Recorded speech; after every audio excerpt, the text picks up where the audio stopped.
قلبي اتطمن.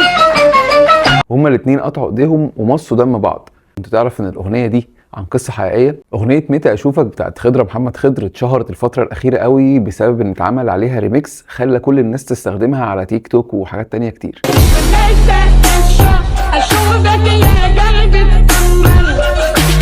شاعر زكريا الحجاوي كان بيحب ست من الاقصر اسمها سعاد، وهو كان ساكن في مدينه اسمها ارمنت وهي ساكنه في اسنا. هو حبيبي في اسنا وبلدي يا ارمنت. استلم الحدوته بتاعت الاغنيه دي من قصه حبه الحقيقيه يا انا يا بلدي وبلدي يا ولدي.